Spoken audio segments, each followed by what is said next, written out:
자, 우리 인사합시다. 잘 오셨습니다. 예, 만나서 반갑습니다. 할렐루야. 네. 예수님을 믿는 우리를 가리켜서 성도라고 합니다. 성도란 거룩한 무리, 거룩한 사람들이라는 의미입니다. 즉 하나님의 자녀로서 세상과 구별된 거룩한 자, 그런 의미가 성도입니다. 그래서 예수님께서 예수님을 믿는 자들을 가리켜서, 성도를 가리켜서 너희는 세상의 빛이다 라고 말씀하셨습니다. 세상의 빛인 우리들에게 예수님께서 요구하신 것이 있는데, 마태복음 5장 16절에 나옵니다. 같이 읽어보겠습니다. 이같이 너희 빛이 사람에게 비치게 하여 그들로 너희 착한 행실을 보고 하늘에 계신 너희 아버지께 영광을 돌리게 하라. 아멘.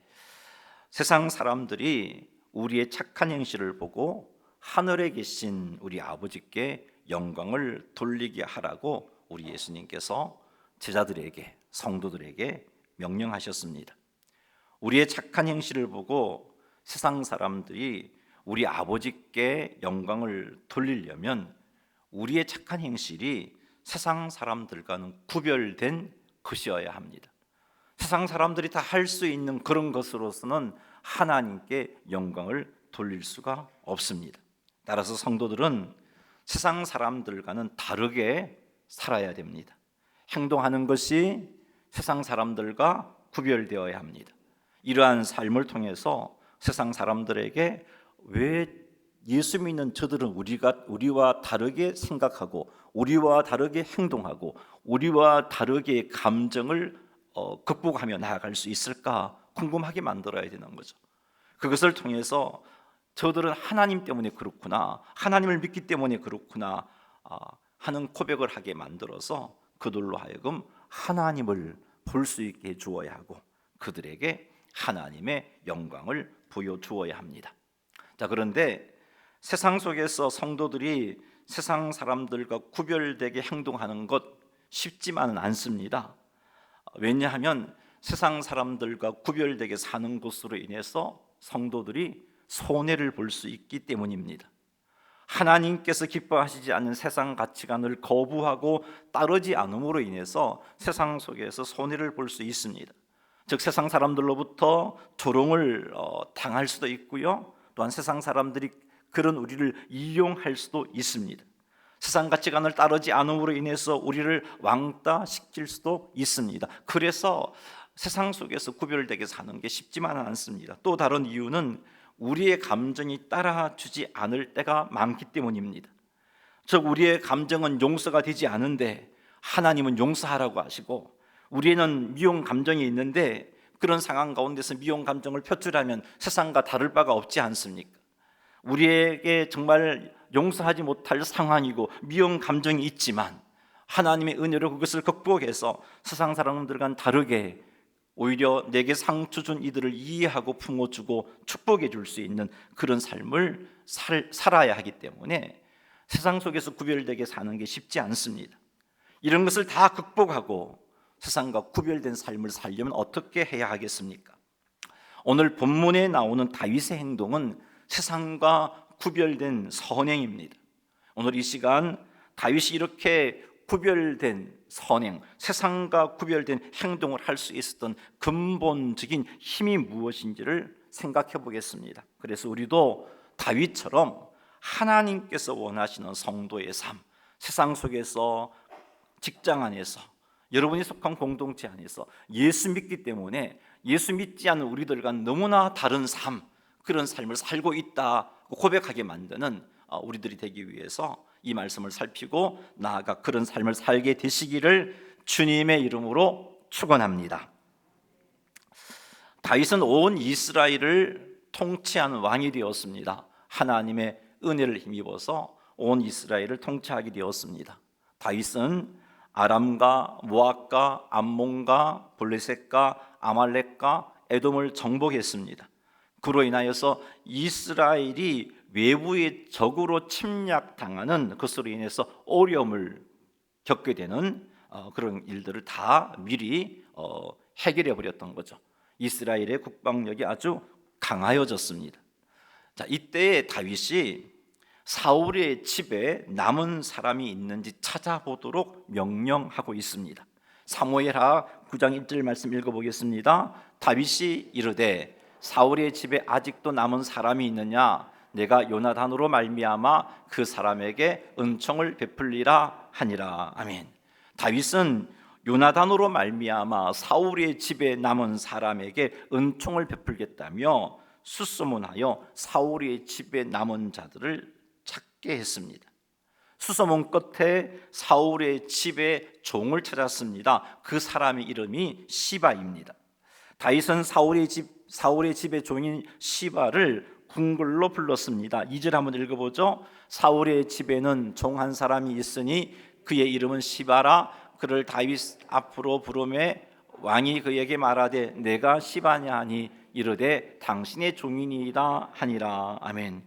다윗이 이제 국내외적으로 적들을 이렇게 정복함으로 나라를 안정적으로 만들어 놓은 상황이죠. 그런데 그런 상황 가운데 사울의 집안에 남은 자들을 찾고 있어요. 그러니까 대부분 사람들은 다윗이 말은 그렇게 했는데 내가 요나단으로 말미암아 그에게 은총을 베풀리라라고 말은 했는데 대부분의 사람들은 어떻게 생각할 수 있는 상황이냐 하면 저렇게 듣기 좋은 말을 통해서 사울 집안이 남은 사람을 찾아내면 죽이려고 저러는 거구나, 왕권을 강화하기 위해서 저러는 거구나, 그렇게 생각할 수 있는 상황입니다. 사울의 종 시바도 그런 생각을 했습니다. 다윗이 자기를 찾아서 다윗 궁으로 부르니까 시바는 두려웠어요. 왜 나를 부를까? 왜 나를 부를까? 두려웠습니다. 원래 새로운 왕조가 들어서면 몰락한 왕조에 속한 사람들을 다 죽입니다. 그것이 그 시대의 고대 건동 지역의 자연스러운 일입니다. 다윗 왕이 사울의 종되었던 시바를 부르니까 시바는 어떻게 생각했냐면 왕이 나를 죽이고자 하구나 하는 그런 생각을 가지고 두려웠던 겁니다. 그래서 다윗의 부름을 받은 시바는 다윗 왕에게 나는 당신의 종이니이다 라고 말했던 겁니다. 시바는 이 말을 통해서 나는 더 이상 사울 집안과 관계를 유지하지 않고 있습니다. 나는 더 이상 사울 집의 종이 아니라 다윗 왕의 종입니다. 그러니 나 죽이지 말고 살려주십시오. 지금 그런 말을 시바가 다윗 왕에게 하고 있는 겁니다. 그러자 다윗은 사울의 집에 아직도 남은 사람이 없느냐? 내가 그 사람에게 하나님의 은총을 베풀고자 하노라라고 말해줍니다. 다윗은 시바에게 두려워하지 말아라, 내가 너를 죽이려고 부른 것이 아니라 사울 집에 남은 자들을 찾아서 그들에게 은총, 은혜, 지금 여기 은총이라고 표현할 수도 있고 은혜라고도 표현할 수도 있고 자비라고도 표현할 수 있는 단어인데요, 헤세드라는 단어를 쓰고 있습니다. 헤세드, 그 은총을 베풀고자 한다라고 시바에게 말해줍니다. 3절 한번 읽어보죠. 왕이 이르되 사울의 집에 아직도 남은 사람이 없느냐? 내가 그 사람에게 하나님의 은총을 베풀고자 하노라 하니 시바가 왕께 아르되 요나단의 아들 하나가 있는데 다리 저는 자니이다 하니라. 아멘. 다윗 왕이 시바에게 사울 집에 아직도 남은 사람이 없느냐? 내가 그에게 하나님의 은총 헤세드를 베풀고자 한다라고 말했지만 시바는 다윗 왕의 그 말을 곧이곧대로 받아들일 수가 없었어요. 다윗이 사울 집안 사람들을 다 죽이려고 저러나 보다라고 생각을 했던 거죠. 왜냐하면 그 시대 사람들은 다 그렇게 생각할 수밖에 없었어요. 조금 전에도 제가 말씀드렸지만 새로운 왕조가 들었으면 몰락한 왕조의 왕족들을 멸해버립니다. 그게 당연한 일이었어요. 그렇게 해야 왕권이 튼튼해지기 때문입니다. 그렇게 해야 남은 몰락한 왕조의 왕족들로 인해서 왕권이 도전을 받을 수 있지 않기 때문입니다. 이것이 그 시대의 가치관이었기 때문에 사울 집에 남은 사람이 없느냐라고 묻는 다윗의 그 말, 내가 은총을 베풀려고자 한다는 다윗의 그 말을 시바는 곧이곧대로 받아들일 수가 없었습니다. 그래서 시바가 다윗 왕에게 뭐라고 말합니까? 요나단의 아들 하나가 있는데 다리 저는 자니이다 라고 아뢰입니다. 개역개정에는 단지 다리 저는 자다라고 번역했지만 원어 성경을 보면 두 다리 다 저는 자입니다 라는 그런 표현입니다. 시바가 왜 요나단의 아들 모비보셋이 있습니다라고 말하지 않고 다윗에게 두 다리 다 저는 자가 있습니다 라고 말했을까요? 혹 다윗이 그를 해칠까 싶어서 지금 남아있는 이 요나단의 아들이 있지만 두 다리 다 못 쓰기 때문에 결코 다윗 왕에게 해 끼칠 존재가 아닙니다. 지금 그런 말을 시바가 하고 있는 겁니다. 시바를 통해서 요나단의 아들 머비보셋의 위치를 알게 된 다윗은 사람을 보내어서 머비보셋을 불러옵니다. 이때 머비보셋의 감정이 어떠했을까요? 두려웠겠죠. 다윗이 나를 죽이고자 하나, 그런 생각을 품었겠죠. 두려웠습니다. 6절 한번 읽어보죠. 사울의 손자 요나단의 아들 머비보셋이 다윗에게 나와 그 앞에 엎드려 전하매 다윗이 이르되 머비보셋이여 하니 그가 이르기를 보소서 당신의 종이니이다. 이 말씀을 통해서 우리는 머비보셋이 두려움에 사로잡혀 있다는 것을 알 수 있습니다. 다윗 왕의 부름을 받은 머비보셋은 다윗 왕 앞에 나와서 엎드려 절하면서 하는 말이 보소서 당신의 종이니이다. 시바와 똑같은 말을 하고 있지 않습니까? 이 말은 나는 다윗 왕 당신을 해칠 존재가 아닙니다. 나는 당신의 종입니다. 염려하지 마시고 살려주십시오. 그런 말을 하고 있는 겁니다. 우리 개역개정의 6절 표현을 보면은 그 표현만으로는 얼마나 머비보셋이 다윗 앞에서 무서워하고 있었는지를 알 수는 없지만 그 현장에 있었던 다윗의 머비보셋에게 한 말, 무서워하지 말라 한 말을 볼 때 다윗이 지금 머비보셋이 자기 앞에서 무서워 떨고 있다는 것을 알 정도였다는 것을 우리는 알 수 있습니다. 그래서 다윗이 머비보셋에게 무서워하지 말라고 말했던 거죠. 7절 한번 읽어보죠. 다윗이 그에게 이르되 무서워하지 말라. 내가 반드시 네 아버지 요나단으로 말미암아 내게 은총을 베풀리라. 내가 네 할아버지 사울의 모든 밭을 다 내게 도로 주겠고 또 너는 항상 내 상에서 떡을 먹을지니라 하니 아멘. 무서워 떨고 있는 머비보셋이 다윗의 눈에 들어온 거예요. 그래서 다윗이 머비보셋에게 무서워하지 말라라고 말했던 겁니다. 내가 반드시 네 아버지 요나단으로 말미암아 내게 은총 헤세드를 베풀겠다라고 말했습니다. 다윗은 그 시대 그 지역의 사람들이 도무지 할 수 없는 은총을 머비보셋에게 베풀었습니다. 지금까지 계속 말해왔지만 새로운 왕조를 시작한 왕은 몰락한 왕조의 사람들을 다 죽이는 것이 그 시대의 가치관이었습니다. 그런데 다윗은 머비보셋을 죽이는 것이 아니라 머비보셋에게 큰 은총을 베풀었습니다. 다윗이 머비보셋에게 두 가지 큰 은총을 베풀었는데 첫째는 머비보셋에게 사울 왕이 가지고 있었던 모든 밭을 다 준 것이었습니다. 몰락한 왕조의 왕족에게 그 전에 왕들이 가지고 있었던 모든 밭을 돌려주는 것은요 굉장히 위험하고 어리석은 조치입니다. 고대 권동지역에서 왕이 자신이 몰아낸 선왕의 땅을 그의 후손들에게 돌려주었다가 낭패를 본 경우들이 있었기 때문입니다. 땅을 돌려받은 자들이 새로 숨긴 부를 가지고 정치자금을 만들고 정치자금으로 사용해서 쿠데타를 일으키는 일이 고대 권동지역에 있었기 때문입니다. 그래서 이 왕족들의 재산을 그 몰락한 왕족에게 다 돌려주는 것은 굉장히 위험한 행동이에요. 그럼에도 불구하고 다윗은 머비보셋에게 사울 왕이 가지고 있었던 모든 밭을 다 돌려주었습니다. 그게 첫 번째 은총이고요.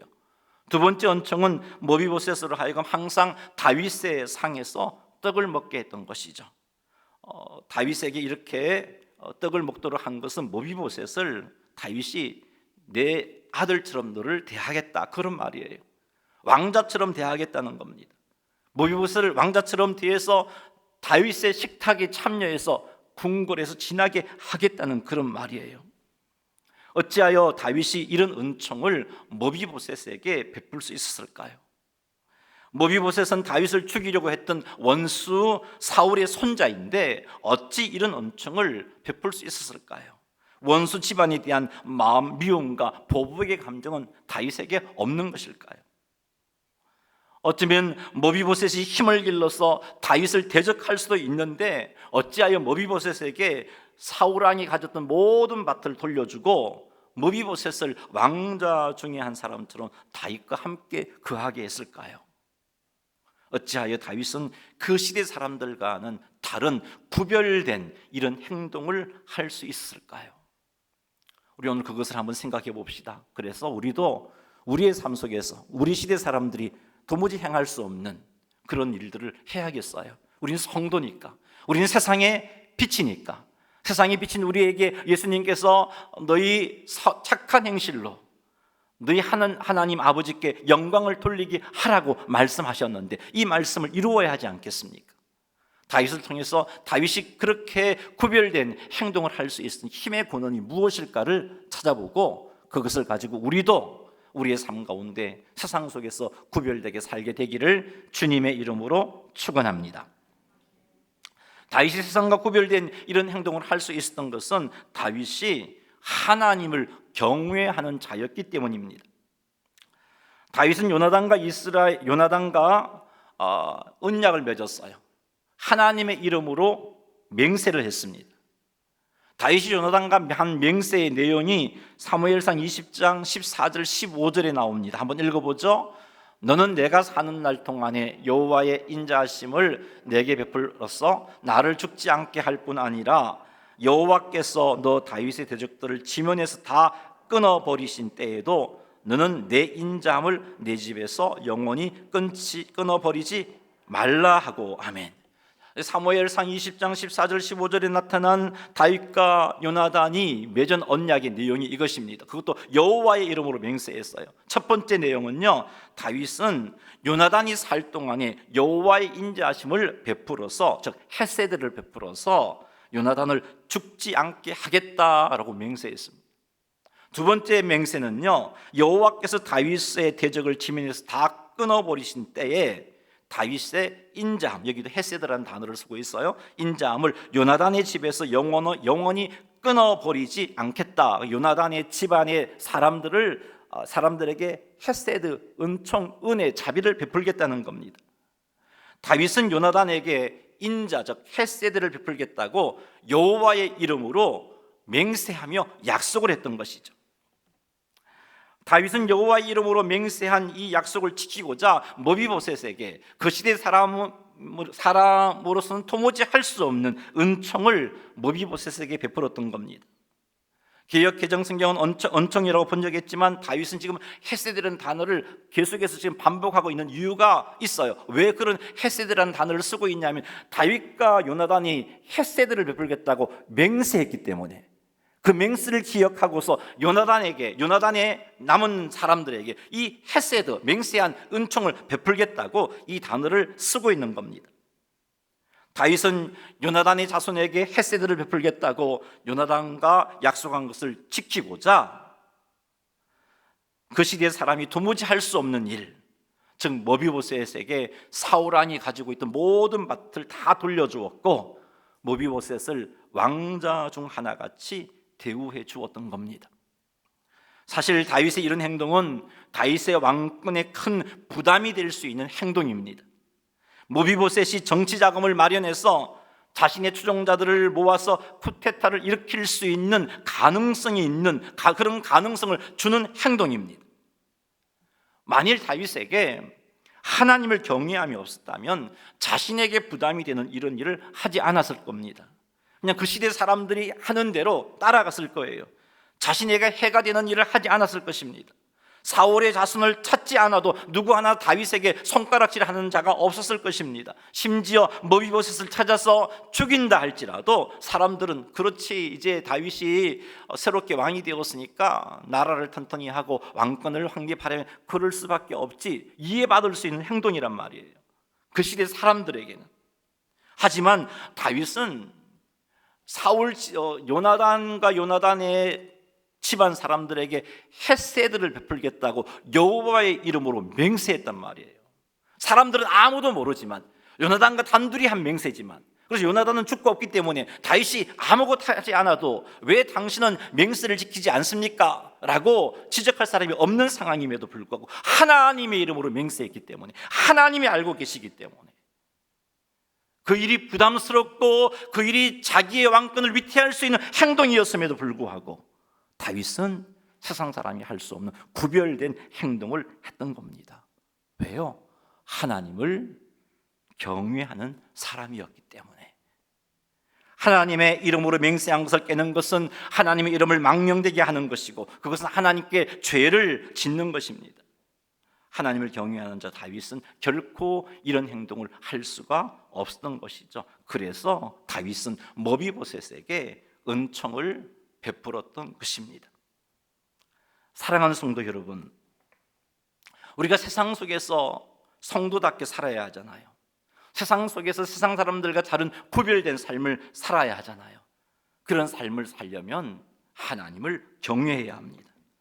하나님을 경외하는 자는요, 하나님의 말씀에 순종할 수 있습니다.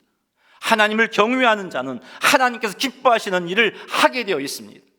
하나님을 경외하는 자는 하나님께서 미워하시는 일을 할 수가 없습니다. 이렇게 하나님을 경외하는 자가 되어서 하나님의 말씀에 순종하고, 하나님을 경외하는 자가 되어서 하나님께서 기뻐하시는 일을 하고, 하나님을 경외하는 자가 되어서 하나님께서 미워하시지 않는 일을 미워하시는 일을 하지 않을 때, 우리는 세상 속에서 구별되게 행동하게 되어 있습니다. 세상 사람들과 구별된 모습으로 선을 행할 수 있습니다. 이 일로 세상 사람들에게 하나님을 알릴 수 있습니다. 이 일로 세상 사람들에게 하나님의 사랑을 보여줄 수 있습니다. 어쩌면 저는 우리랑 이렇게 다르게 행동하지, 알고 보니까 하나님을 믿는 사람이네, 그래서 손해를 감수하고서도 사랑하고 용서하고 그렇게 살고 있구나 생각하고 말한단 말이에요. 이것을 통해서 세상 사람들은 하나님께 영광을 돌리게 되고, 이것을 통해서 세상 사람들은 하나님을 알고자 하는 마음이 생기는 것입니다. 그러니 사랑하는 성도 여러분, 하나님을 경외하시기 바랍니다. 우리가 어떤 행동을 하기 전에 그것이 하나님을 경외하는 자가 할 수 있는 행동인지, 경외하는 자가 해서 안 될 행동인지 살펴보시기 바랍니다. 하나님을 경외하는 자가 할 수 있는 행동이라면 행하시기 바랍니다. 하지만 하나님을 경외하는 자가 해서 안 될 행동이라면 하지 마십시오. 그것이 여러분에게 유익이 된다 할지라도 하지 마십시오. 그리고 우리가 하나님을 경외하는 삶을 지속해야 되는데, 내가 지금 하나님을 경외하는 자라고 내일도 모레도 자연스럽게 하나님을 경외하는 자가 될 수 있는가? 그렇지 못합니다. 세상 속에 살고 있기 때문에 오늘 내가 하나님을 경외하는 자로 서 있다가도 내일은 하나님을 경외하지 않는 자가 될 수 있어요. 그래서 하나님께서는 이스라엘의 왕들을 세우실 때 그들로 하여금 하나님을 경외하는 자가 되도록 하기 위해서 하나님 경외하기를 배우라고 말씀하셨어요. 어떻게 하면 경외하기를 배울 수 있는가? 하나님 말씀을 가까이 하여 읽을 때 하나님 경외하기를 배울 수 있어요. 그래서 하나님께서는 왕들에게 율법을 베껴서 곁에 두고 읽어 하나님 경외하기를 배우라 그랬어요. 자, 신명기 17장 18절 19절 말씀 같이 한번 읽어보겠습니다. 그가 왕위에 오르거든 이 율법서의 등사본을 레위 사람 제사장 앞에서 책에 기록하여 평생에 자기 옆에 두고 읽어 그의 하나님 여호와 경외하기를 배우며 이 율법의 모든 말과 이 규례를 지켜 행할 것이라. 아멘.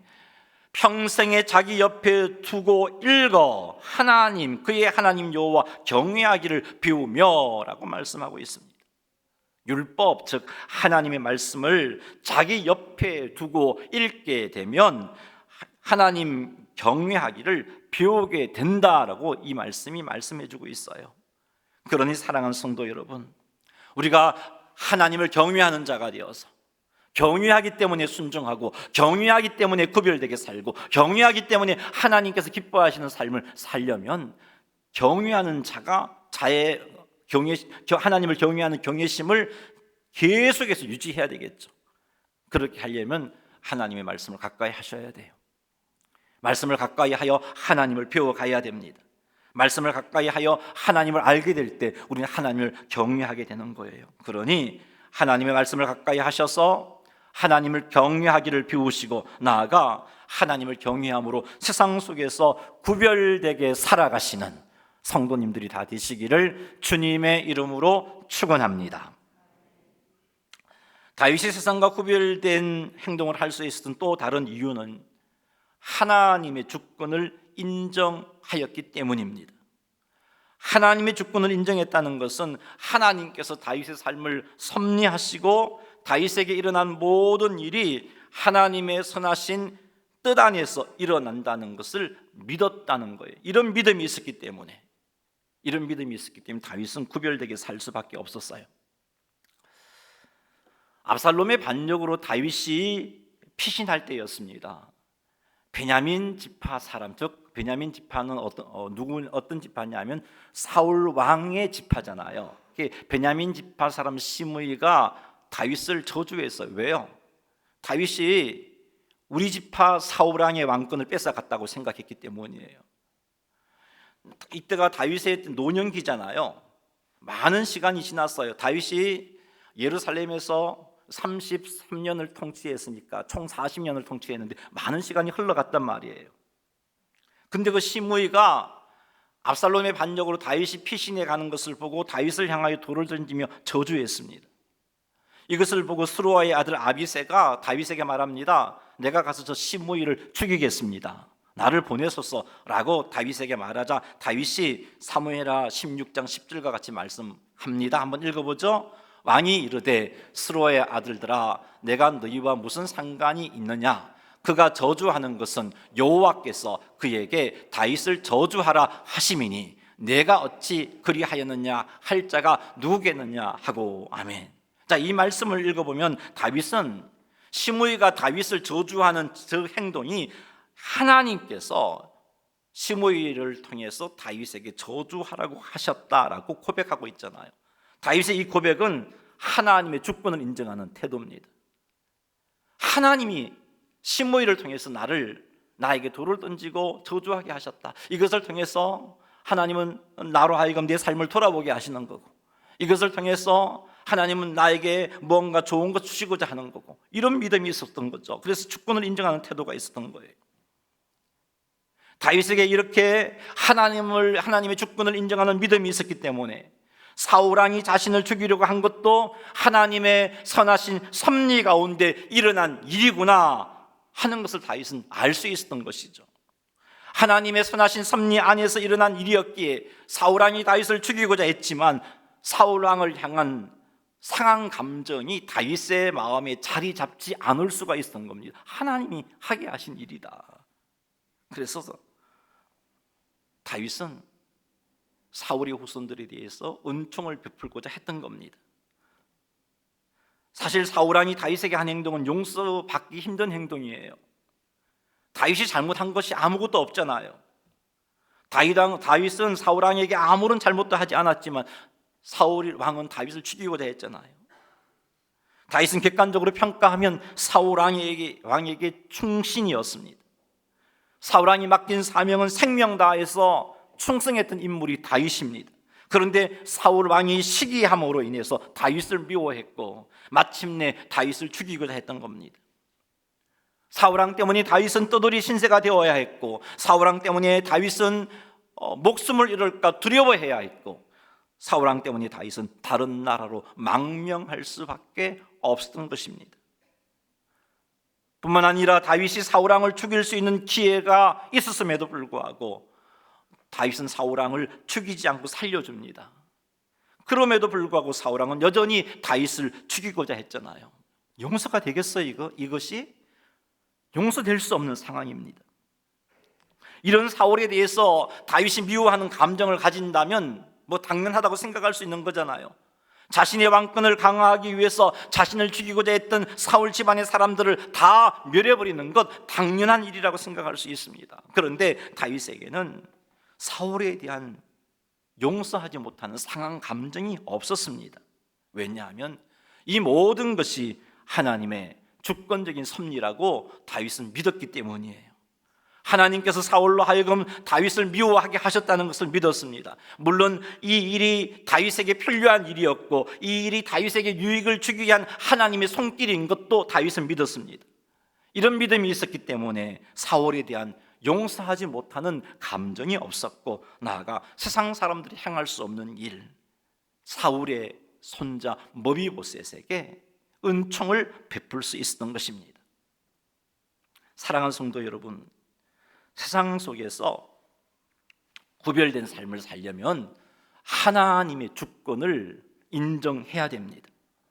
하나님께서 내 삶에 일어나는 모든 일을 하나님의 선하신 뜻 아래서 주장하신다는 것을 믿어야 됩니다.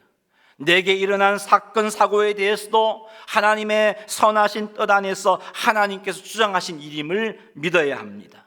물론 이 일은 내가 미워서 나를 괴롭히기 위해서 한 것이 아니라 나를 사랑하셔서 나를 다듬으시고 나를 성숙시키시고 내게 더 좋은 것을 주시기 위한, 더 나아가 하나님의 선하신 뜻을 이루기 위한 하나님의 섭리라는 것을 믿어야 합니다.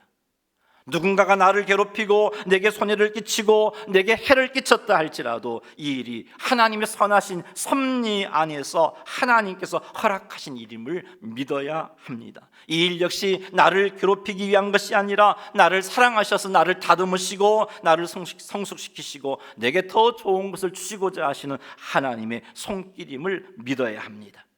이런 믿음이 있을 때 우리는 우리에게 일어난 사건 사고로 인하여서 불평하거나 낙심하거나 절망하지 않을 수 있습니다. 이런 믿음이 있을 때 우리는 소망 가운데 겪게 된 그 어려움들을 극복해낼 수 있습니다. 이런 믿음이 있을 때 우리에게 일어난 모든 일에 대해서 감사할 수 있습니다. 그래서 하나님의 주권을 인정하는 믿음을 가진 사람들은 세상 사람들과 구별된 삶을 살게 되는 겁니다. 불평하고 낙심하고 절망할 수밖에 없는 상황인데 세상 사람들은 모두가 이제 저 사람 끝이 나겠구나, 끝이 났구나, 절망할 수밖에 없구나 라고 생각하고 있는데, 그런 상황 가운데서 하나님의 주권을 인정하고 있는 그가 감사하고 있고 그 절망스러운 환경을 이겨내고 있고 상처를 준 사람을 용서하고 있고 자신에게 일어난 참으로 감사할 수 없는 상황인데도 감사할 수 있고, 그 모습을 보니까 세상 사람들이 왜 저러지? 왜 저 사람은 우리랑 다르지? 라고 생각할 수밖에 없는 겁니다. 그래서 하나님을 찾게 되고 하나님을 알게 되는 거예요. 요셉도 하나님의 주권을 믿었기 때문에 세상과 구별된 삶을 살았던 인물이라는 우리는 잘 알고 있습니다. 형들이 요셉을 미워해서 요셉을 애굽의 노예로 팔아버렸잖아요. 이 일로 인해서 요셉은 노예 생활을 해야 했습니다. 아무런 소망 없는 노예의 삶을 살아야 했습니다. 억울한 누명을 쓰고 옥에 갇히기도 했습니다. 하지만 하나님의 놀라운 섭리로 요셉은 애굽에서 총리가 되죠. 그런 요셉 앞에 형들이 찾아왔어요. 7년 6년의 기간 동안 먹을 것이 없어서 양식을 구하려고 형들이 요셉 앞에 나왔습니다. 여러분, 이때는 요셉이 마음만 먹으면 형들을 해할 수 있는 권력을 가지고 있는 상태입니다. 애굽 왕 바로 다음에 그 권력을 요셉이 가지고 있었기 때문에. 그런데 요셉이 어떻게 하나요? 형들을 용서하고 형들을 돌보아 줍니다. 요셉이 이런 행동을 할 수 있었던 이유는요, 하나님의 주권을 믿었기 때문이에요. 창세기 45장 7절 8절 한번 읽어보겠습니다. 하나님이 큰 구원으로 당신들의 생명을 보존하고 당신들의 후손을 세상에 두시려고 나를 당신들보다 먼저 보내셨나니, 그런즉 나를 이리로 보낸 이는 당신들이 아니요 하나님이시라. 하나님이 나를 바로에게 아버지로 삼으시고 그 온 집의 주로 삼으시며 애굽 온 땅의 통치자로 삼으셨나이다. 아멘.